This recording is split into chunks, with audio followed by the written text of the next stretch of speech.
عليه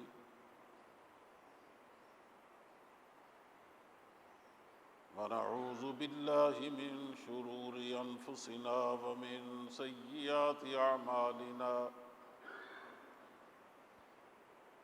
من يهده الله فلا مضل له ومن يضلله فلا هادي له ونشهد أن لا إله إلا الله وحده لا شريك له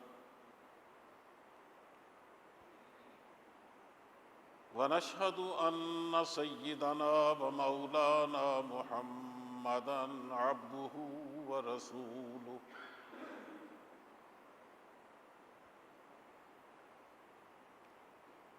أشهد أن لا إله إلا الله وأشهد أن محمدا عبده ورسوله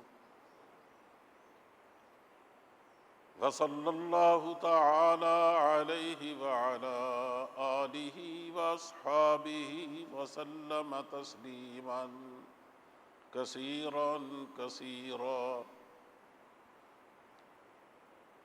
أما بعد فقد قال الله تبارك وتعالى في القرآن المجيد والفرقان الحميد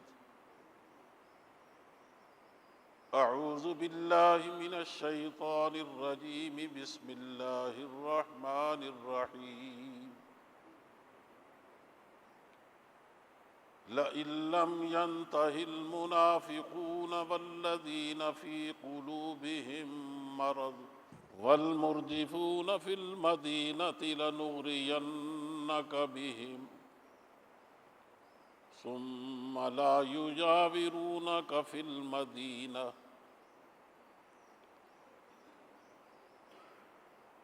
صدق الله مولانا العظيم وصدق رسوله النبي الكريم ونحن على ذلك من الشاهدين والشاكرين والحمد لله رب العالمين۔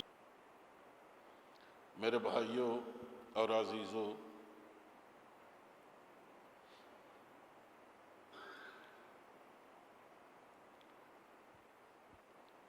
مذہب دنیا میں صرف ایک مقصد کے لیے آتا ہے اور وہی مقصد اسلام کے پیش نظر بھی ہے۔ باقی مذاہب مٹ گئے ہیں، صرف ان کا نام باقی ہے، تو ظاہر صرف نام کی حد تک تو مقاصد پورے نہیں ہوتے، اس لیے ان کے یہاں مذہب کے مٹ جانے کے ساتھ ساتھ مقاصد بھی تبدیل ہو گئے بلکہ مٹ گئے۔ اسلام بھی حمدِ تعالیٰ زندہ ہے، اس کے ماننے والوں پر قیامتیں گزر رہی ہیں، لیکن وہ اپنی حفاظت کے اعتبار سے، اپنی تعلیمات کے اعتبار سے وہ بہرحال زندہ مذہب ہے۔ اس کے دو بڑے سورسز ہیں، قرآن و سنت، وہ ہمارے پاس بلا کم و کاس محفوظ ہے۔ اس کی تشریحات پر مبنی ایک نظام قانون ہے جو وسیع سطح پر مسلمانوں کے پاس موجود ہے، حتیٰ کہ اس پر اتنا کام ہو چکا ہے کہ دنیا میں شاید کسی ایک مذہب پر یا کسی ایسے دینی موضوع پر اتنا کام نہ ہوا ہو جتنا اسلام کے حوالے سے ہو چکا ہے۔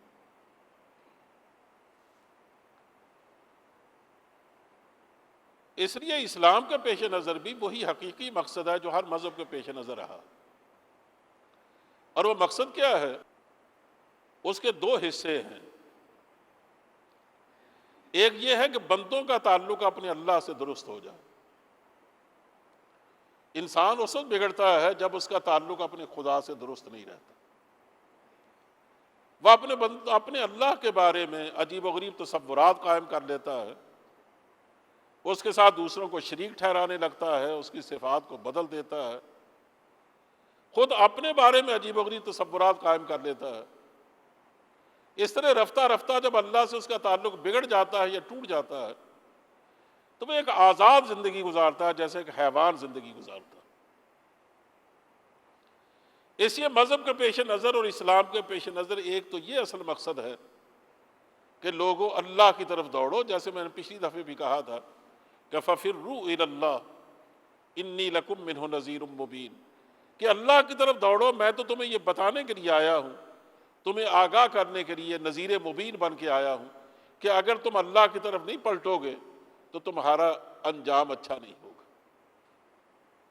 ایک تو یہ مقصد ہے جس کے لیے اسلام آتا ہے، اور حقیقی مقصد یہی۔ دوسرا مقصد خود بخود اس سے پھوٹتا ہے، وہ یہ ہے کہ جس طرح انسانوں کا تعلق اپنے اللہ سے درست ہونا چاہیے، اسی طرح انسانوں کا انسانوں سے تعلق بھی درست ہونا چاہیے۔ اگر ایک آدمی اپنے اللہ سے تعلق تو رکھتا ہے اور اس کے لیے کوشش کرتا ہے، لیکن انسانوں سے سرے سے تعلق نہیں رکھتا، یا تعلق رکھتا ہے تو مناسب نہیں رکھتا اسے ہونا چاہیے، تو وہ بھی اللہ کے یہاں ویسا ہی مجرم ہے جیسے اللہ سے تعلق توڑ لینے والا مجرم۔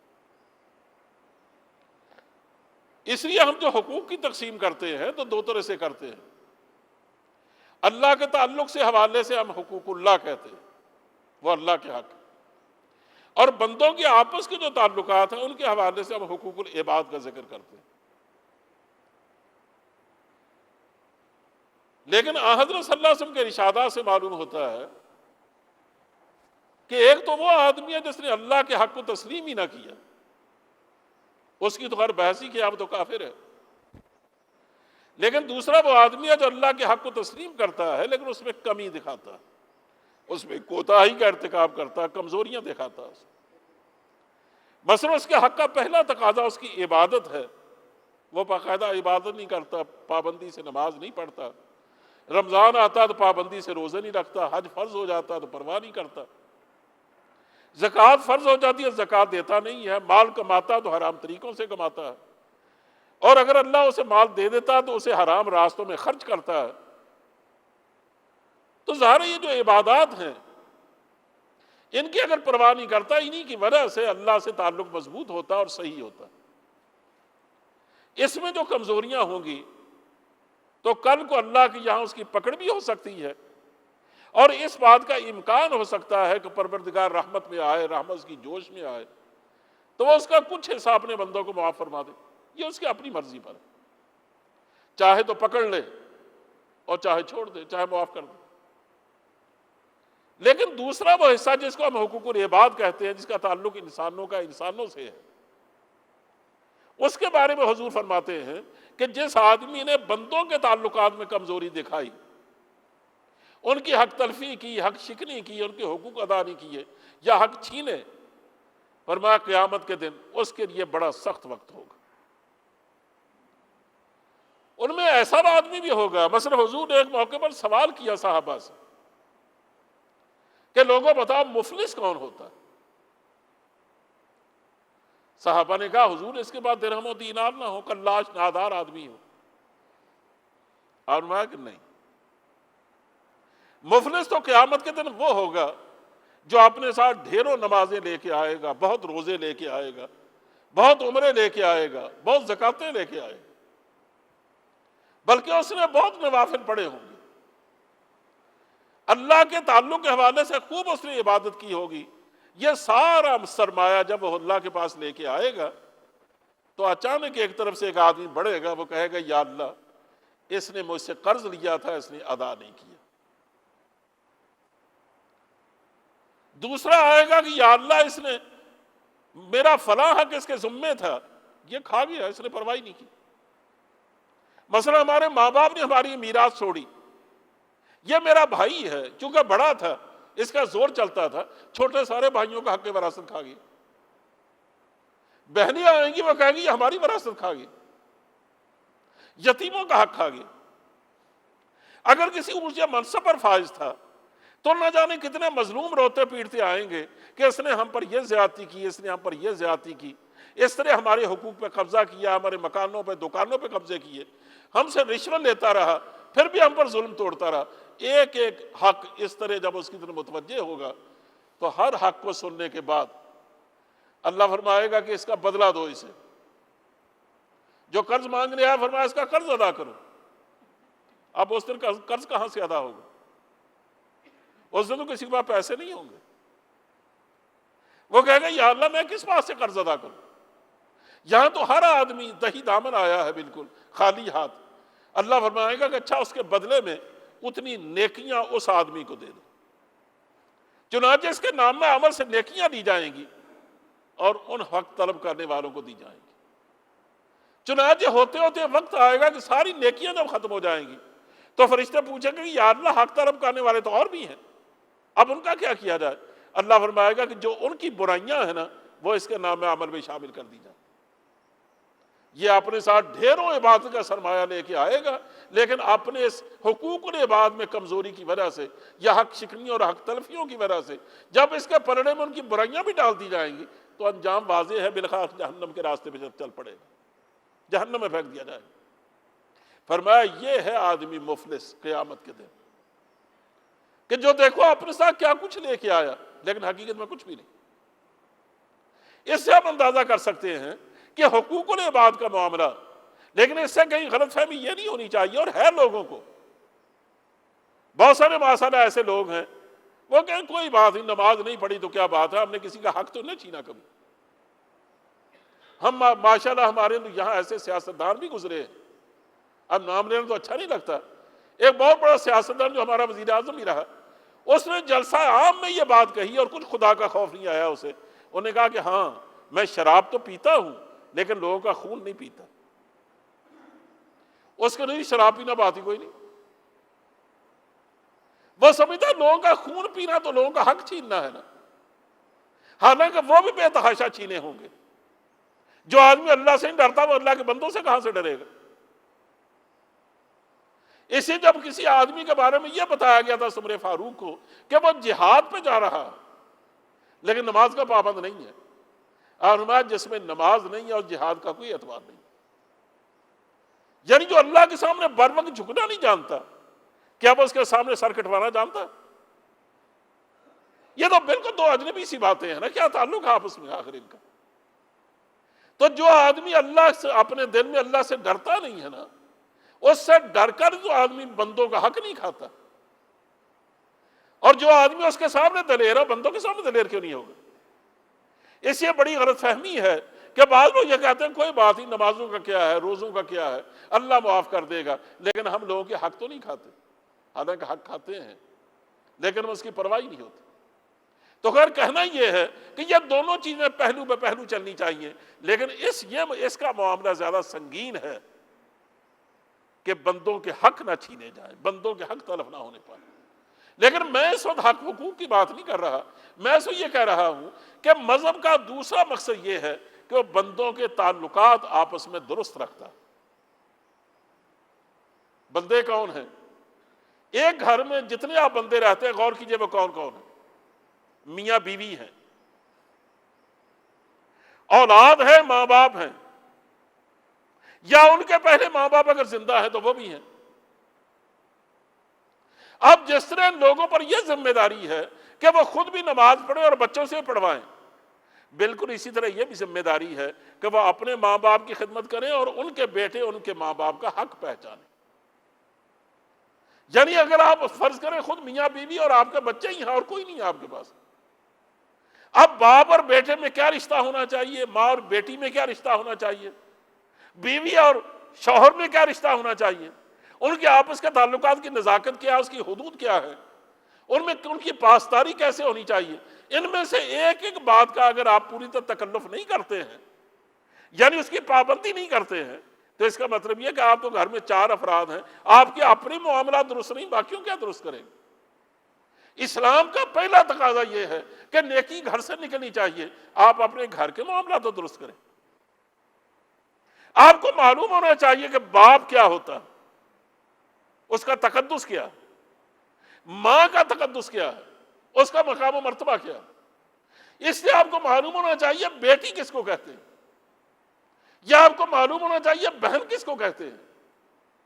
جب آپ ان رشتوں کو سمجھ جائیں گے نا، تو پھر جب آپ باہر بھی نکلیں گے تو اپنی نگاہوں میں ایک تقدس لے کے نکلیں گے، پاکیزگی لے کے نکلیں گے، کوئی رشتہ پھر آپ سے مجروح نہیں ہونے پائے گا۔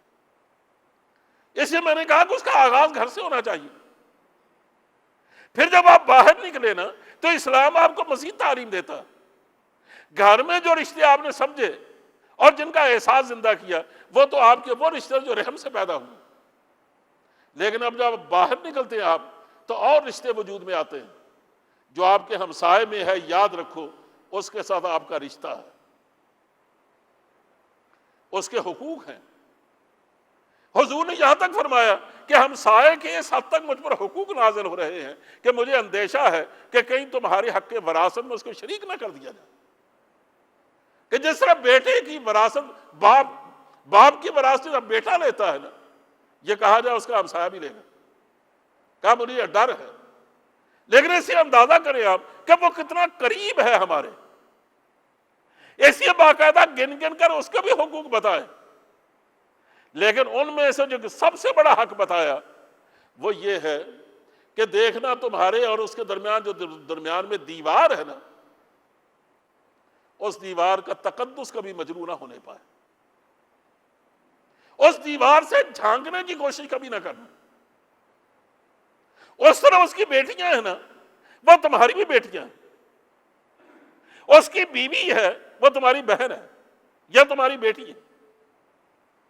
تم اوپر اگر اپنے گھر کے کوئی بلڈنگ بناؤ نا، کوئی گھر اٹھاؤ، کوئی سٹوری اٹھاؤ، تو یاد رکھو نہ تو ان کی ہوا کو روکنا اور نہ ان کے گھر میں کہیں نظر ڈالنے کا امکان پیدا کرنا۔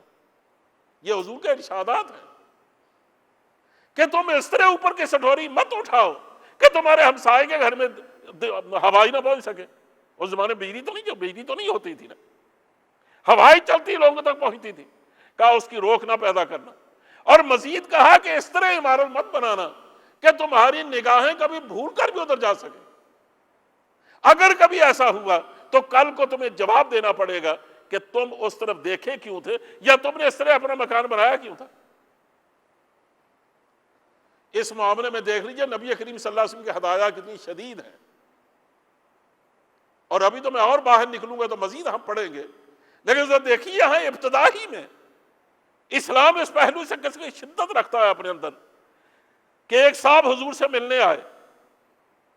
آپ جانتے ہیں کہ حضور کا جو گھر تھا وہ کوئی پختہ اینٹوں کا سیمنٹڈ گھر تو نہیں تھا نا کہ جس پر پلاسٹر چڑھا ہوا اور آپ دیکھنا بھی چاہیں تو اندر نہ دیکھ سکیں۔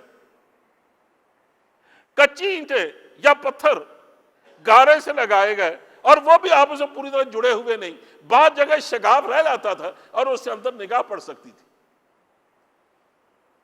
اب اس آدمی نے، سادہ آدمی تھا، اس نے سوچا کہ بجائے اس کے کہ میں تھپ تھپ آپ کا دروازہ کھٹکھٹاؤں، سارے اہل خانہ کو تکلیف دوں، میں پہلے جھانک کے دیکھتا ہوں اندر، اگر حضور موجود ہوں گے تو آواز دوں گا، ورنہ نہیں، ورنہ واپس چلا جاؤں۔ اس نے جو جھانک کے دیکھا تو حضور سامنے تھے۔ حضور اندر سے نکلے، آپ نے فرمایا کہ تم اندر جھانک رہے تھے؟ انہوں نے کہا جی میں دیکھ رہا تھا کہ آپ ہوں تو میں آپ کو آواز دوں۔ فرمایا تم اگر ان باتوں سے بے خبر نہ ہوتے تو میرا جی چاہتا تھا کوئی چیز مار کر تیری آنکھ پھوڑ ڈالوں۔ اس کا مطلب یہ ہے کہ اگر کوئی آدمی یہ حرکت کرتا ہے اور دوسرا اس کی آنکھ پھوڑ دیتا ہے، اس کا کوئی قصاص نہیں ہے، اس کی کوئی دیت نہیں ہے، مباح ہے اس کے لیے، اس لیے کہ اس نے ایک ایسی حرکت کی ہے جس کی اللہ اور رسول نے اجازت نہیں دی۔ اس طرح کوئی آدمی اگر دیوار کے اوپر سے ہمسائے کے گھر میں دیکھتا ہے نا اور دوسرا پتھر مار کر سر پھوڑ دے، میں پوری ذمہ داری سے کہتا ہوں کہ اسلام اس کا کوئی قصاص نہیں رکھتا اور اس کی کوئی دیت نہیں۔ اس ایک اللہ کی نگاہ میں ایک بیٹی کی، ایک ماں کی، ایک بہن کی عزت و حرمت وہ انسانی جان سے بھی زیادہ ہے۔ جب حضور سے پوچھا گیا، اور یہ بات تو تورات میں بھی ہے، آج بھی ہے، کہ سب سے زیادہ عذاب کس کو ہوگا قیامت کے دن، فرمایا اس آدمی کو ہوگا جس نے اپنے ہمسائے کی بیوی سے زنا کیا ہوگا۔ اندازہ کریں زانی کو عذاب تو ہوگا ہی، لیکن اس کو زیادہ سزا کیوں ہوگی؟ اس لیے کہ اس نے ہمسائے کی بیوی سے منہ کالا کیا ہے، جبکہ وہ اس کی بہن تھی، بیٹی تھی، اس کی ہو سکتا ماں کے برابر ہو۔ تو اندازہ کریں کہ اسلام سارے رشتوں سے بڑھ کر جن رشتوں کی پرواہ کرتا ہے وہ بیٹی کا، بہن کا، بیوی کا، ماں کا رشتہ ہے، جس کو وہ کسی صورت میں بھی مجروح کرنے کی اجازت نہیں دیتا، اور اگر کہیں اس کو نقصان پہنچتا ہے نا تو وہاں وہ باقاعدہ دیوار کھڑی کرتا۔ کہ اس کا سوال ہی پیدا نہیں ہوتا کہ نہ گھر میں ایسا نقصان ہونا چاہیے. دیکھیے گھر میں ہم ایک گھر میں بعض دفعے اس طرح بھی رہتے ہیں, مثلا ماں باپ ہیں, ان کے آگے اولاد جوان ہو گئی ہے, انہیں ایک بیٹی کی شادی کر دی, باقی 2 بیٹے باقی ہیں, 3 بیٹے باقی ہیں, اور وہ بھی جوان ہیں, لیکن ابھی ان کی شادیاں نہیں ہوئی, باری باری ہوں گی, یکلخ تو نہیں کی جا سکتی, لیکن آنے والی بہو کے یہ دیور ہیں. جب حضرت صلی اللہ علیہ وسلم سے پوچھا گیا کہ یہ جو ایک اجنبی لڑکی گھر میں آئی ہے, ظاہر ماں باپ کی تو بیٹی ہے, جس کی وہ بیوی بن کے آئی اس کی بیوی ہے, لیکن جو شوہر کے بھائی ہیں ان کی کیا ہے؟ وہ فرمایا ان کی بہن ہے اور ان کی نگاہوں میں اس کا تقدس ہونا چاہیے, لیکن یہ یاد رکھو وہ آپس میں کبھی بے تکلفی سے باتیں نہ کریں, اس لیے کہ اصل میں تو شوہر موت, اصل میں جو دیور ہوتا ہے وہ تو موت ہوتا ہے, کہ جب بھی گھروں میں خرابیاں پیدا ہوتی ہیں دیوروں سے شروع ہوتی ہیں. اور ہماری یہ جو بھابھی کا رشتہ نکلا ہے ہندوؤں کے زیر اثر ایسے تباہی مچائی ہے. یاد رکھو ہمارا کوئی رشتہ بھابھی کا رشتہ نہیں ہے, شوہر کے بھائیوں کی وہ بہن ہے, اور ان کا آپس میں رشتہ بہن بھائی کا ہے جو اسلام نے دیا ہے, اسلامی اخوت ہے ان میں, یہ بھابھی کیا بنا ہوتی. اور ہم نے بھابھی کا رشتہ ہی قبول نہیں کیا بلکہ یہ حرام زادگی بھی ہم نے قبول کی ہندوؤں کے زیر اثر, کہ اگر گھر میں بھابھی اگر جوان ہے, جوان نہیں ہے تو گھر میں پھر کیا رکھا, کہ بیوی اگرچہ جوان ہے حسین ہے, بھابھی نہیں ہے تو کچھ بھی نہیں. یہ جو ہمارے یہاں بول چل نکلے, آپ بتائیے یہ کس ثقافت کے آئینہ دار, اور ہمارا اس سے کیا رشتہ. لیکن ہمارے گھروں میں ان باتوں کو دخل دینے کی اجازت ملی اور ہم اس کو قبول کر چکے ہیں. اسلام نے یہ فاصلے کیوں رکھے تھے؟ اسی کو اس کے نزدیک سب سے بڑا رشتہ شرم و حیا کا رشتہ تھا. میں اس کی چند مثالیں دینا چاہتا ہوں. نبی کریم صلی اللہ علیہ وسلم بنی حوازن سے لڑائی کے ساتھ, جس کو آپ جنگ مدائن کی لڑائی کہتے ہیں, جنگ مدائن کہتے ہیں نا, اپنے جنگ حنین کہتے ہیں. حضور جب واپس آئے بنی حوازن کے ہزاروں آدمی گرفتار ہوئے. اب ظاہر ہے کہ وہ ایک جگہ بند کیے گئے باڑوں میں, اور انتظار تھا کہ پیچھے ان کے وارث پہنچے اور ان سے بات ہو تو ان کو چھوڑا جائے یا ان کے ساتھ ان کا کوئی معاملہ طے ہو جائے. اس دوران جو صحابہ ان کو کھلانے پلانے پر مقرر کیے گئے, ان میں سے ایک لڑکی نے کہا, ان قیدیوں میں سے, کہ میں تمہارے پیغمبر کی بہن ہوں. وہ حیران کہ ہمارے پیغمبر کی تو بہن ہے ہی کوئی نہیں, وہ تو اکلوتے پیدا ہوئے تھے, وہ بھی پیدا ہوئے باپ پہلے مر چکا تھا, حضرت عبداللہ پہلے انتقال کر چکے تھے, تو ان کی نہ کوئی بہن نہ کوئی بھائی, یہ بہن کہاں سے آ گئے؟ انہوں نے کہا ان کی کوئی بہن نہیں تھی. انہوں نے کہا تم اپنے پیغمبر کو بتاؤ تو صحیح. خیر جب حضور کو اطلاع دی گئی, حضور تشریف لائے. نام اس لڑکی کا شیما تھا. لڑکی کیا, عورت حضور کی تقریباً ہم عمر, اور حضور آپ جانتے ہیں کہ اس وقت زیادہ نہیں تو میرے خیال ہے 58 سال کے تو ہو چکے تھے. حضور نے آ کے دیکھا تو شیما ان کا نام تھا, اور وہ سر سے ننگی تھی, جیسے قیدیوں کا حال ہوتا کہ دوڑ بھاگ میں دوپٹہ کہیں اتر گیا, گر گیا, کچھ بھی نہیں تھا, چادر نہیں تھی. آپ نے آتے ہی پہلے اپنی چادر اس کے سر پہ دی, فرمایا میں کسی بھی خاتون کو ننگا سر برداشت نہیں کر سکتا. ابھی آپ نے پہچانا نہیں یہ کون ہے؟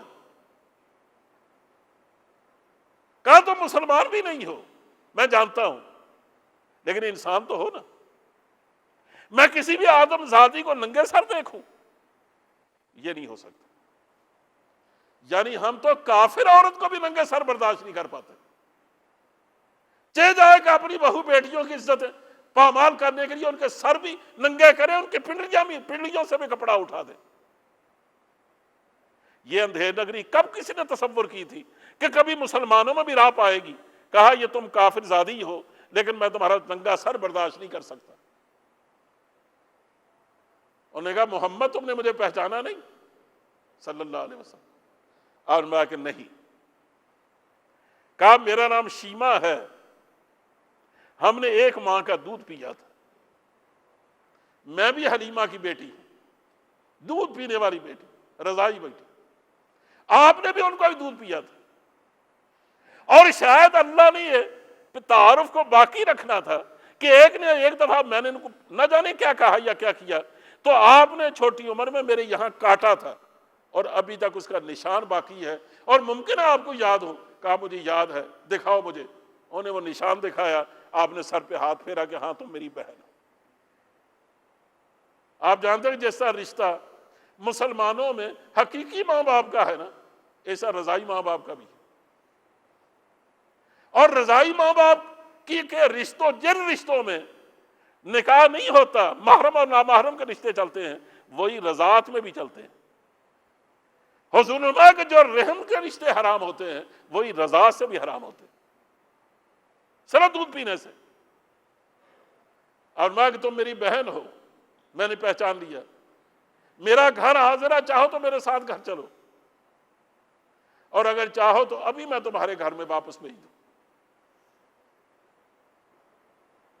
چنانچہ اس وقت تو ایمان نہیں لائی تھی، لیکن جب حضور نے ان کو اپنی بہن قرار دیا اور لوگوں کو پتہ چلا کہ ان میں تو حضور کے رضائی بہن بھائی بھی ہیں، اور یقیناً جو شیما کے ماں باپ تھے وہ اس لحاظ سے حضور کے بھی رشتہ دار تھے رضاعت کے حوالے سے. اور آپ کو معلوم ہونا چاہیے بنو سعد بھی بنی حوازن کی ایک شاخ تھے. اس کا مطلب یہ وہ خاندان تھا جس کی ایک شاخ کا حضور دودھ پی چکے تھے. 6000 لونڈیاں غلام جو تقسیم ہو چکے تھے، جب ان کو معلوم ہوا کہ حضور کی رشتہ داری ہے اس خاندان کے ساتھ، ان سب نے اس کو آزاد کر دی. کہا جس کی بہن اس خاندان میں ہو اس کے تقدس کا تقاضا یہ ہے کہ ان میں غلامی کا داغ نہیں لگنا چاہیے، اسے سب کو آزاد کر دی. اندازہ کریں کہ اسلام ان رشتوں کو کس قدر اہمیت دیتا، اور اگر ان کی پامالی کا اندیشہ پیدا ہو جائے تو کچھ نہ پوچھئے. یہ جو پہلی لڑائی ہوئی ہے مسلمانوں میں اور بنو قینقاع میں، اور جس کو غزوہ بنو قینقاع کہا جاتا، یہ 3 قبیلے تھے یہود کے مدینے میں. ان میں سب سے شیطان قبیلہ اور سرکش قبیلہ یہ بنو قینقاع کا تھا، جو اپنے آپ کو غیر معمولی بہادر سمجھتے تھے. چنانچہ جنگ بدر کے بعد بجائے اس کے کو مرعوب ہوتے انہیں اور زیادہ تمرد کا راستہ اختیار کیا. وہ زیور کا کاروبار کرتے تھے، مسلمانوں کو ان کے بازار میں جانے کا موقع ملتا تھا، بلکہ مجبوری ہوتی تھی، بعض دفعہ چیزیں خریدنے کے لیے ان کے پاس جانا پڑتا تھا. ابھی اس وقت تک پردے کا حکم آیا نہیں تھا. کوئی خاتون ان کے بازار میں گئی،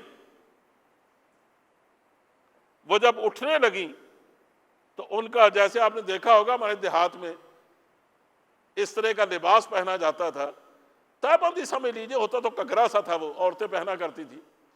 تو مدینے کی عورتیں بھی یہ پہنتی تھی. انہوں نے کیا کیا، کوئی کانٹا لے کر اوپر کی قمیص کے ساتھ اڑک دیا اسے. آج جب اٹھی تو ان کی پنڈلیاں ننگی ہو گئی. جب پیچھے سے کرتا اٹھ گیا تو پنڈلیاں تک، یا پنڈلیوں کو اوپر تک یہ حصہ ان کا جب ننگا ہوا تو انہوں نے چیخ ماری اور ساتھ ہی کہا ہائے محمد کے شہر میں بھی میں بے عزت ہو رہی ہوں. اور کہا واہ محمد، ہائے محمد صلی اللہ علیہ وسلم، تیرے شہر میں بھی یہ رسوائی. وہی قریب ایک مسلمان گزر رہا تھا، اس نے نہ آؤ دیکھا نہ تاؤ دیکھا کہ فلاں آدمی نے یہ حرکت کی ہے. انہیں تلوار نیام سے کھینچی اور اس کا سر اڑا دیا. انہوں نے کہا یہ ہماری بہن ہے، تیری یہ مجال کہ تو نے اس کی توہین کی. اور جب دیکھا کہ ایک ہمارے سامنے آدمی قتل ہو گیا ہے، وہ چونکہ زیادہ تھے، انہیں اس مسلمان کو قتل کر دیا. تب نبی کریم صلی اللہ علیہ وسلم تشریف لائے. پھر معاملہ آگے بڑھا، ان کے قبیلے کا محاصرہ کیا گیا، ان کی گڑیوں کا محاصرہ کیا گیا. حضور ان کو قتل کروا دینا چاہتے تھے، لیکن عبداللہ بن ابی کی آخری حد تک اصرار نے، بلکہ بدتمیزی نے ان کی جان بچا دی.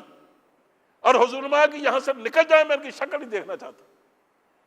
چنانچہ ان کے سامان سمیت جتنا وہ لے جا سکتے تھے اپنی اونٹ میں لاد کر، یہ پہلا قبیلہ جو وہاں سے نکالا گیا، اور نکالا کس جرم میں گیا کہ ایک ہماری ماں بہن کی عزت پہ ہاتھ ڈالا تھا، اور عزت پہ ہاتھ کیا ڈالا تھا کہ ان کی کھونچیں تک ننگی ہو گئی تھی، گھٹنوں کا پچھلا حصہ کھل گیا تھا، پنڈلیاں ننگی ہو گئی تھی۔ مسلمانوں تمہاری یہ تاریخ تھی، تم تو خود اپنی پنڈلیاں ننگی کرنے پہ آ گئے، کہاں پہنچ گئے؟ یہ ہمارے ملک کی جو تاریخ بدلی ہے۔ محمد بن قاسم یہاں آیا، آپ نوجوان ہیں، پڑھیے آپ نے تاریخ، آپ نہیں جانتے وہ کیا کرنے آیا تھا۔ سلاندیم سے واپس جاتا ہوا بحری جہاز جس میں مسلمان شہداء کے یتیم بچے تھے، وہ راجہ داہر نے اپنی عادت کے مطابق حملہ کروایا ڈاکوؤں سے، ان کو لوٹ لیا، لیکن میں ایک نوجوان لڑکی ناہید نام کی بھی تھی، اس کا بھائی اس کے ساتھ تھا، کوئی 2-4 اور عرب تھے، ان کو وہاں سے نکل کر بھاگنے کا موقع مل گیا، اور جنگل میں ایک پرانے بوسیدہ قلعے میں انہوں نے پناہ لی۔ وہاں سے اپنے عربوں میں سے ایک عرب کو اس لڑکی نے اپنے خون سے خط لکھ کے دیا۔ وہ منزلوں پر منزلیں مارتا، اب کہاں یہ سندھ کا علاقہ اور کہاں دمشق کا علاقہ۔ اس زمانے وہ جانتے تھے کہ فیصلہ کن قوت اگر کوئی ہے تو وہ حجاج بن یوسف کی ہے۔ وہ عجیب دور کردار کا آدمی تھا کہ ایک طرف اس قدر ظالم کہ اس نے 1,00,000 بے گناہ لوگ قتل کروائے، اور دوسرے اتنا غیور کہ ایک بیٹی کے لیے بے چین ہو گیا۔ جب اس کے بعد وہ قاصد پہنچا اس کا خط لے کر، اور جا کر بتایا کہ اس طرح وہ جہاز لوٹ لیا گیا ہے، میں تو خیر اس پر اس کو طیش آیا کہ ہیں ہمارا جہاز لوٹ لیا گیا۔ اور ان کا سندھ میں ایک بڑا منہ زور راجا ہے جس نے یہ حرکت کی ہے، اس کے پالے ہوئے وہ ڈاکو ہیں، اب ان میں سے چند لوگ چھپے ہوئے ہیں قلعے میں، اور وہ آپ کی مدد کے محتاج ہیں، اور اگر آپ نے چند دن بھی تاخیر کی تو بالآخر وہ تلاش کر لیے جائیں گے، پھر نہ جانے اس لڑکی کی عزت کیسے رسوا ہوتی ہے اور ان کی جانیں کیسے نکالی جاتی ہیں، یہ تو اللہ بہتر جانتا۔ حجاج نے کہا کہ مجھے بڑا صدمہ ہوا ہے سن کر، لیکن میں کیا کروں، میرے پاس اپنے ملک کے اندر ایک سپاہی نہیں، ہماری جتنی آرمی ہے، جتنی اسٹینڈنگ آرمی، وہ ساری شمالی ریاستوں پہ لگی ہوئی ہے جو اب روس سے آزاد ہوئی، وہ سارے قطیبہ کی زیر نگرانی اس علاقے میں بری طرح پھنسی ہوئی ہیں، میں ان میں سے ایک پلٹن بھی وہاں سے نہیں بلا سکتا، تو جب میرے پاس آرمی نہیں ہے تو میں بھیجوں کسے؟ تب اس عرب نے یہ کیا کہ اپنے اندر کی جیب سے اس نے خط نکالا اس لڑکی کا، انہوں نے کہا کہ مجھے اس لڑکی نے یہ کہا تھا جو مجھ سے پردہ کرتی ہے کہ اگر تم دیکھو نا کہ مسلمانوں کے امیر کے خون میں کوئی حرکت باقی نہیں رہی، اس کا خون پانی ہو گیا ہے، تو پھر ہی میرا خط نکال کے دینا۔ چنانچہ اسے کھڑے ہو کر وہ خط پڑھا اور ساتھ ٹہلنے لگا، اس میں سے لکھا تھا کہ حجاج میں تیری ایک بیٹی ہوں اور میری عزت کی حفاظت تیرے ذمہ ہے، اس لیے کہ تو مسلمانوں کا حکمران ہے، حکمران باپ ہوتا ہے رعایا کا، اگر میری عزت لٹ گئی کل قیامت کے دن تیرا گریبان ہوگا اور میرا ہاتھ ہوگا، اور رسول اللہ صلی اللہ علیہ وسلم موجود ہوں گے، بتا تو وہاں کیا جواب دے گا؟ جب اس نے جملے پڑھے اور بلند آواز سے پڑھے اور ٹہلنا شروع کر دیا تیز تیز، اس کے کمرے میں پورے سندھ کا ایک نقشہ لٹکا ہوا تھا، جب اس کے قریب پہنچا تو پہلو سے خنجر نکال کر زور سے مارا دیوار میں، سندھ کے نقشے میں، کہا میں سندھ کے خلاف اعلان جنگ کرتا۔ اس عرب سے کہا کہ تم جاؤ یہ خط پڑھ کر مسلمانوں کو سناؤ جامع مسجد میں، اس کے بعد میں آ رہا۔ اتفاق تھا اس کا یہ بھتیجا محمد بن قاسم جو کل 17 یا 18 سال کا نوجوان تھا، لیکن اتنی چھوٹی عمر میں بھی اپنی ذہانت کی وجہ سے قطیبہ کے اہم جنرلوں میں اس کا شمار ہوتا تھا۔ قطیبہ نے اسے مشورے کے لیے بھیجا تھا جنگی حالات کے پیش نظر۔ وہ جب ملنے کے لیے آیا تو آپ نے کہا کہ محمد تم اب ایک اور محاذ جنگ کے لیے تیار ہو جاؤ، اور یہ محاذ جنگ شمالی جنگ کے اعتبار سے زیادہ اہم ہے۔ چنانچہ مسلمان جب اپیل کی تو مسلمان تیار ہو گئے۔ محمد بن قاسم 11,000 کا والنٹیئرز کا لشکر لے کر، جس میں ایک بھی ٹرینڈ سپاہی نہیں تھا، وہ وہاں سے لے کے نکلا۔ راستے میں مزید فوج جمع ہوتی گئی، اور یہاں اس نے آ کر تاریخ بدل ڈالی۔ اور جب تک وہ لڑکی اس نے بعض گزار نہیں کر لی، اس کو مل نہیں گئی، اس کو چین نہیں آیا۔ اور پھر اس نے کہا کہ بہن اپنے آنسو پوچھ ڈالو، دیکھو ہم کس طرح مارا ماری کرتے ہوئے یہاں پہنچے ہیں، اور ان تمام بھائیوں نے قسم کھائی تھی کہ ہم اپنی بہن کی عزت بچائیں گے۔ مسلمانوں، ہم تو اپنی بیٹیاں، مسلمان بیٹیاں جن سے کوئی رشتہ نہیں ہوتا تھا، ان کی عزتیں بچانے کے لیے تاریخ کو بدل دیتے تھے۔ یہ آج ہمارے کوچہ اور بازار میں ان کی عزتیں رسوا ہو رہی ہیں، اس کا کون جواب دے گا؟ پولیس کے ہاتھوں رسوا ہو رہی ہیں، ان نوجوانوں کے ہاتھوں رسوا ہو رہی ہیں جن کو ان کی عزتیں بچانی چاہیے تھی، جو ظاہر کسی نہ کسی کے بھائی ہیں، ان کی بھی بیٹی، ان کی بھی بہنیں ہوں گی۔ یہ تو غیر حضور کے زمانے قریب کی باتیں ہیں۔ بنی عباس کے زمانے میں معتصم باللہ اپنے تخت پر فائز تھا، اور تخت اس کا بڑا بلند تھا، کہ پرچہ نویس نے خط پڑھ کے سنایا۔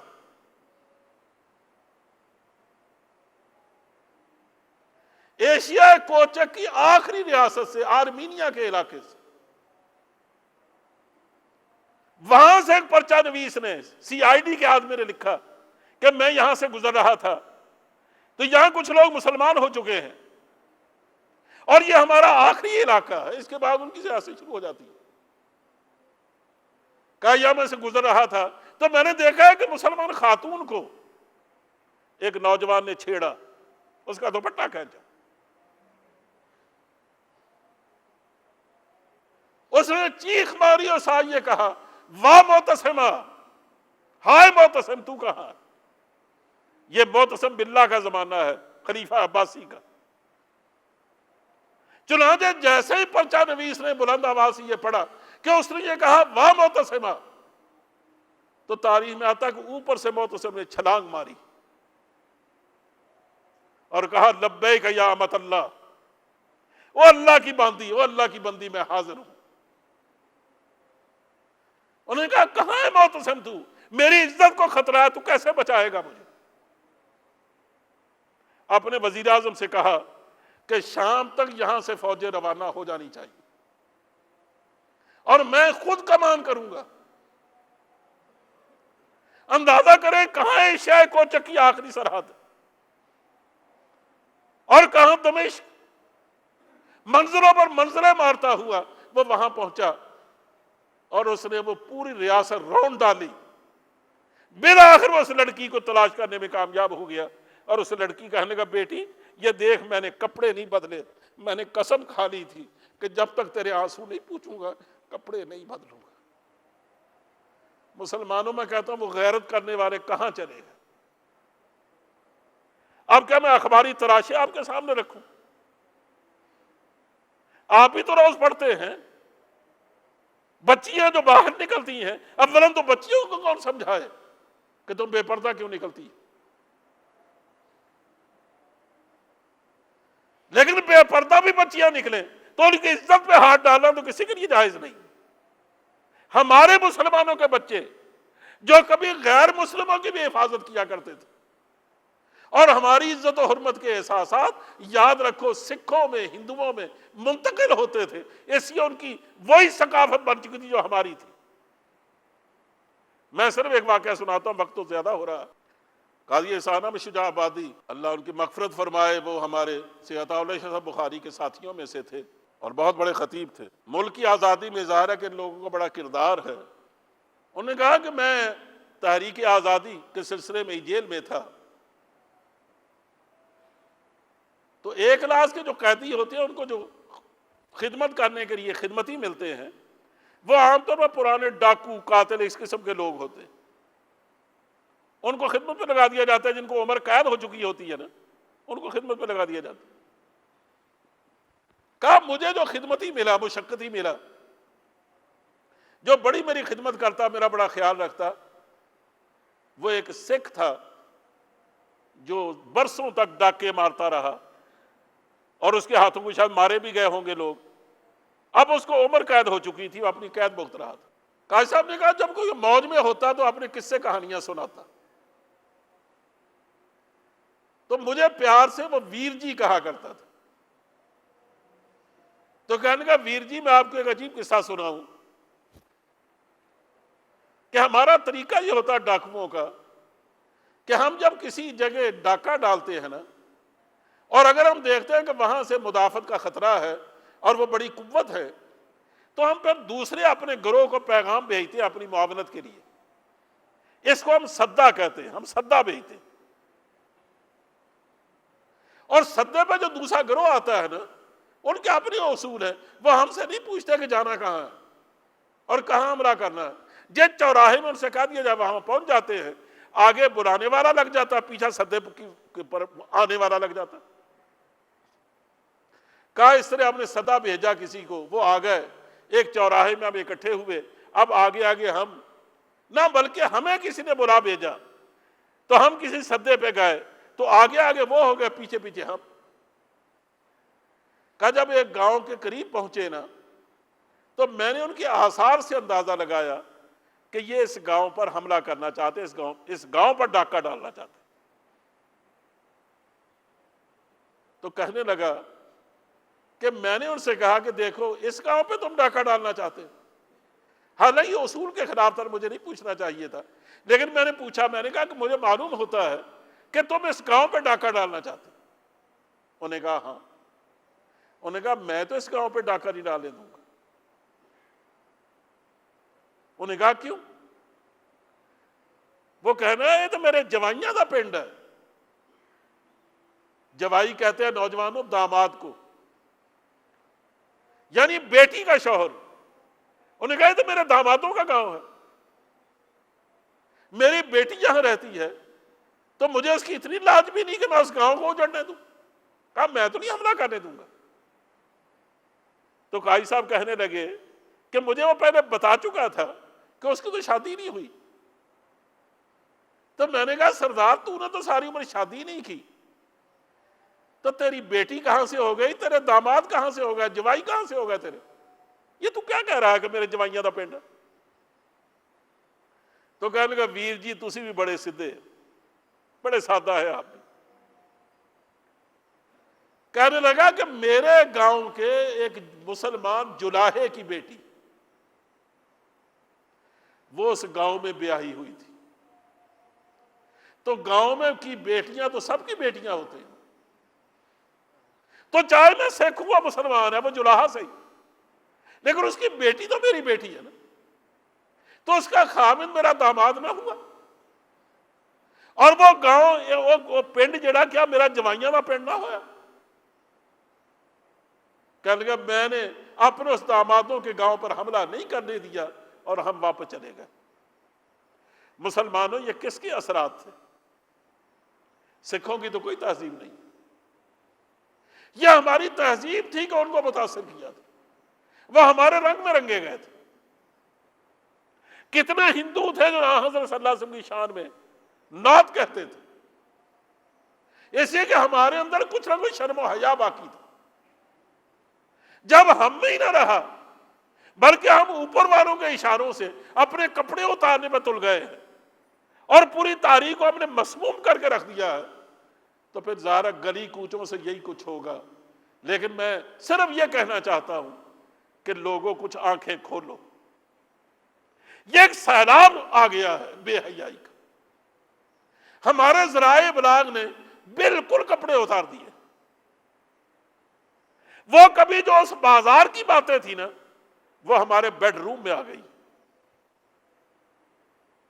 جو کبھی کہانی اس بازار میں جا کر عمرہ سنا کرتے تھے اور لوگ ان کی نفرت کی نگاہ سے ان کو دیکھتے تھے، اب ہر بیڈ روم میں گھر میں پڑا ہے وہ ٹی وی، اور اس پر دنیا بھر کی بے حیائی کی باتیں آ رہی ہیں، اور ہم نے اس کا دروازہ کھول دیا۔ سوچ لو ہم کدھر جا رہے ہیں۔ بس میں صرف پچھلی دفعہ بھی میں نے سوچنے کی دعوت دی تھی، تبدیلی کی دعوت دی تھی، اب پھر میں سوچنے کی دعوت دے رہا۔ وطن کی فکر کر ناداں، تباہی آنے والی ہے، تیری بربادیوں کے مشورے ہیں آسمانوں۔ اگر اب بھی نہیں بدلو گے نا، نہ سمجھو گے، تو مٹ جاؤ گے اے ہندوستان والوں۔ اب کہتا ہوں اے پاکستان والوں، اقبال تو کے زمانے میں ہندوستان کی بات کی تھی، تمہاری داستان تک بھی نہ ہوگی داستانوں۔ اللہ کرے یہ میری باتیں ٹھکانے لگے اور ہم اس کو محسوس کریں، جس احساس سے میں آپ سے باتیں کہہ رہا ہوں۔